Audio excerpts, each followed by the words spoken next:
네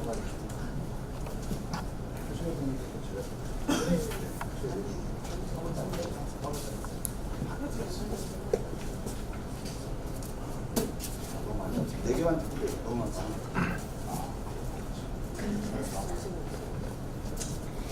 네, 지금부터 9시 10분 기자회견 시작하겠습니다. 저는 민중당 대변인 이은혜입니다.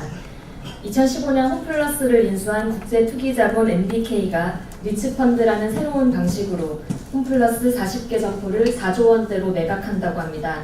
이와 관련해 문제점을 알리고 노동조합의 입장을 밝히고자 오늘 기자회견을 열게 됐습니다. 기자회견 시작에 앞서 참석자 소개하겠습니다. 마트노조 홈플러스 지부 주재현 위원장님 외 간부 여러분 모셨습니다. 민주노총 김경자 수석 부위원장님 모셨습니다. 민주노총 서비스연맹 이경옥 사무차장 외 조합원 간부 여러분 모셨습니다.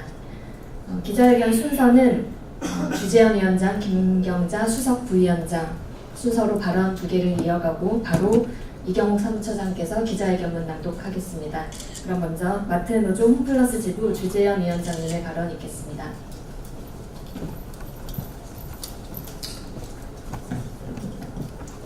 네, 기자 여러분 반갑습니다. 마트노조 홈플러스 지부 위원장 주재현입니다. 홈플러스의 대주주는 투기자본 사모펀드 MBK입니다. MBK는 현재 리츠펀드라는 생소한 방식으로 홈플러스 40개 매장 부동산 매각을 추진하고 있습니다. 규모는 약 4조 원대로 국내 최대 규모입니다. MBK가 2015년 영국 테스코로부터 홈플러스를 인수한 금액은 7조 2천억 원입니다. 이 중 4조 3천억 원은 홈플러스가 차입했습니다. MBK는 자기 돈 2조 2천억 원만 가지고 7조 2천억 원짜리 홈플러스를 인수한 것인데요. 인수 대상인 홈플러스가 낸 빚으로 홈플러스를 인수한 것입니다. 기자 여러분 이해가 잘 안 가시죠? 저도 처음 3년간 재무제표를 분석했을 때 이 사실을 갖고 이해가 잘 되지 않았습니다. 세상에 이런 일이 법적으로도 사회적으로도 아무런 문제가 되지 않는다는 사실이 이상한 따름입니다. MBK는 홈플러스를 인수할 당시 향후 2년간 1조 원을 투자해서 회사를 성장시키겠다고 약속한 바 있습니다. 하지만 투자 약속을 지키기는커녕 약 1조 2천억 원을 배당 형식으로 회수해 갔습니다. 이 또한 재무제표 분석을 통해 알 수 있었습니다. 또한 MBK는 지난 3년간 동종업계의 경쟁사인 이마트가 약 2조 3천억 원을 투자하고 롯데마트가 약 4조 2천억 원을 투자하는 동안 투자는 고사하고 약 1조 1천억 원의 자산 등을 처분하기만 했습니다. 세일즈 앤 리스백 방식입니다.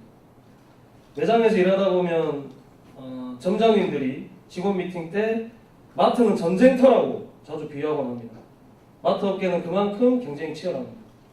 치열한 경쟁 속에서 지속적인 성장과 성장을 위해서는 투자가 필수적입니다.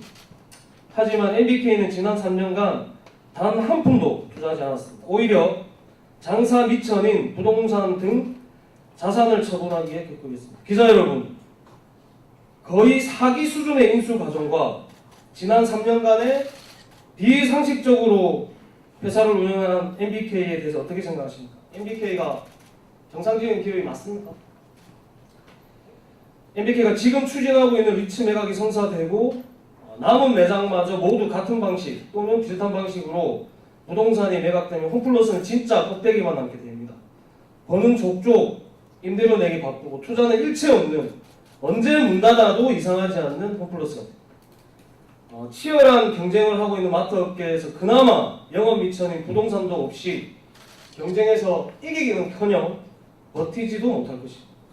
MBK는 최근 리츠 매각과 별개로 부천 중동점 매각과 동기매점 폐점을 일방적으로 결정했습니다. 이로 인해 많은 노동자들이 직영협력 포함한 많은 노동자들이 일자리를 잃었고 일부 직원들은 어쩔 수 없이 일자리를 포기해야 했습니다. 홈플러스 노동자들은 리츠 매각 이후 껍데기만 남은 홈플러스에서 부천 중동점 그리고 동기매점과 같은 일이 확산되지 않을지 우려하고 있습니다.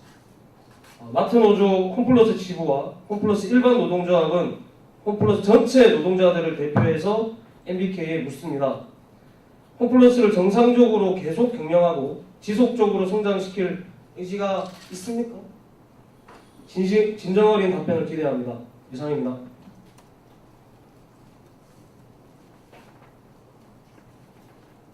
네, 저는 민주노총 수석부위원장 김경자입니다. 홈플러스가 MBK에 매각될 때 같이 우리 홈플러스의 노동자들하고 그리고 거기서 일하는 많은 협력업체에 계신 분들하고 어떻게 노동자들이 이 홈플러스가 자신의 고용을 지킬 수 있도록 할 것인가 고민하고 노동조합을 통해서 고용과 자기 일자리를 지키는 과정을 함께 했습니다. 사실 그때도 우려가 없진 않았습니다. MBK라고 하는 서머펀드가 과연 이 홈플러스를 제대로 운영하고 그리고 그 속에서 일하는 노동자들의 일자리를 지켜낼 수 있을지 의문이었습니다. 그럼에도 노동자들과 노동조합은 믿었습니다. 이 MBK가 했던 많은 약속들 그리고 그 약속을 지킬 거라고 하는 걸 믿었는데 불과 3년 만에 지금은 리츠 매각이라고 하는 노동자들이 참으로 어려운 단어입니다. 이 단어를 통해서 공부까지 해야 되면서 사실상 껍데기만 하는 홈플러스가 되지 않을까라고 하는 우려가 큽니다.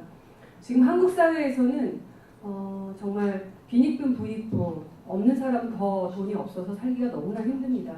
최저임금 올리는 문제 때문에 최저임금 당사자들은 그 최저임금이 얼마나 오르냐가 결국 내년도 임금을 결정하게 됩니다.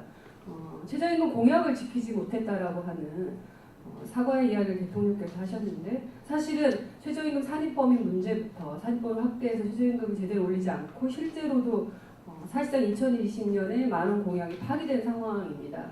제가 이 말씀을 드리는 거는 홈플러스 노동자들은 사실은 최저임금의 수준의 임금밖에 받고 있지 못합니다. 그런데 그 노동자들이 그렇게 힘들게 일하는 와중에 지금 위원장께서 이야기하시는 것처럼 사실상 7조 2천억 중에 단지 2조 2천억만 투자해서 배당으로 1조 2천억을 가져가는 방식으로 돈을 챙겨가고 그러면서 온갖 자산을 매각하다 이제 새롭게 40개의 엄포 자체를 리츠 매각 방식으로 매각을 해서 사실은 껍데기만 남기는 방식으로 갈 거다라고 하는 이 우려는 저희 노동자들이 공부만 해도 이 정도 노동자들이 공부했는데도 알아낼 정도라면 이 문제와 관련해서의 정부 관계자들은 얼마나 잘할까요?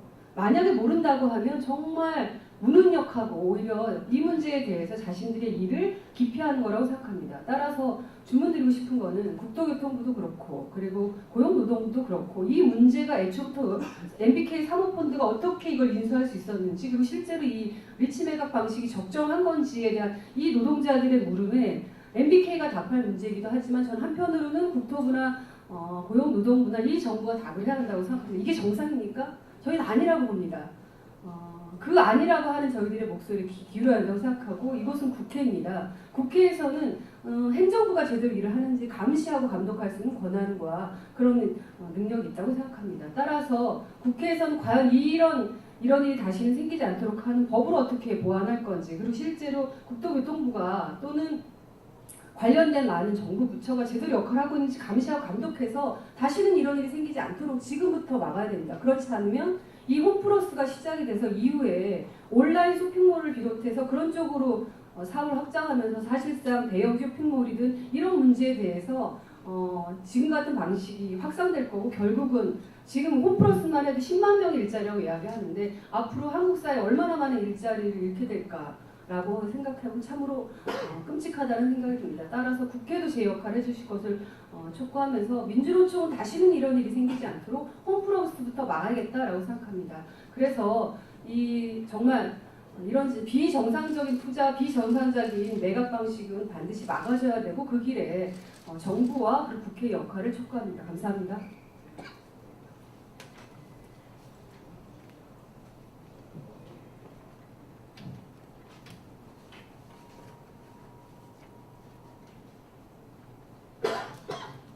네, 기자회견문 사모펀드 MBK 인수금융 고배당 자산매각 행위를 규제해야 합니다. 투기자본 MBK는 LBO 방식으로 2015년 홈플러스를 인수하였다. 인수자금 7조 2천억 중 2조 2천억만이 자기 자본이었고 4조 3천억 원을 인수 대상인 홈플러스가 빌리는 이상한 방식의 인수 방법이었다. MBK는 홈플러스 인수 후 주요 매장을 매각하고 임대하는 방식의 세일앤리스백으로 투자금을 배당받아 가기 시작했다. 그렇게 3년도 되지 않아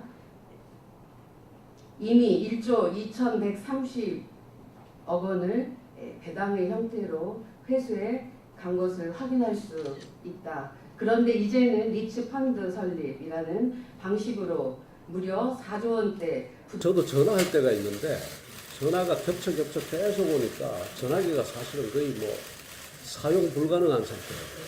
매장을 묶어서 리츠를 설립하고 그 자본을 주식시장에 공모할 계획이다. 이를 위해 지난 3월 국토부에 리츠 자산관리회사 인가 신청을 했고 7월쯤 인가가 날 예정이다. 리츠 상장에 성공하면 홈플러스에 유입되는 현금은 3조 8천억 원으로 홈플러스 자산의 절반을 매각하겠다는 것이다. 국내 대형마트 업계 2위 홈플러스는 직영 노동자 2만 명을 비롯하여 약 10만 명이 넘는 중소상공인과 노동자들이 일하고 있는 도심의 대공장이다. 한 개의 매장에만 500에서 1000명이 넘는 노동자들이 일하고 있다. 리츠 매각은 최근 홈플러스 부천 중동점 매각과 동기매점 폐점과 같이 수천 명의 일자리가 사라지는 최악의 먹튀 행위가 될 것이다. 그럼에도 불구하고 국토부는 리츠 펀드 인가가 노동자들이 고용 문제를 잘 살피는 것과 달리 노동자들이 요구해 그것은 노동부가 할 일이지 국토부가 할 일이 아니라는 답변을 하였다.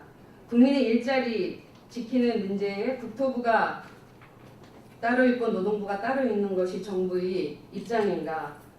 공공의 이익을 해치는 홈플러스 리츠 설립에 대해서 국토부의 인가는 보류되어야 하고 정부는 부동산 투자회사가 노동자 입점업체의 생존권을 위협할 경우 공익적 차원에서 규제 장치를 마련해야 한다. 투기꾼들과 근로소득자들이 땀 흘려 일하는 사람들이 고용과 생존권을 위협하는 것은 어떠한 명분으로도 용납되어서는 안 된다. 서비스연맹과 홈플러스 양 노조는 리츠 매각을 저지하고 노동자와 임차인들이 생존권을 지키기 위해 모든 힘을 모아 투쟁할 것이다. 민주노총 서비스연맹, 마트산업, 노동조합, 홈플러스 지부, 홈플러스 일반 노동조합.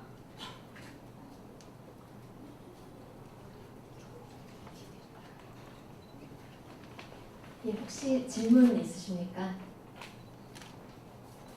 네, 질문은 따로 없는 걸로 알고요. 아까 국회의 역할도 강조를 해주셨는데요. 민중당도 이 노동자의 고용을 불안하게 만드는 투기 자본의 해외 매각 관련해서 단호히 함께 맞서겠다는 말씀 드리겠습니다. 이것으로 기자회견 마치도록 하겠습니다. 감사합니다.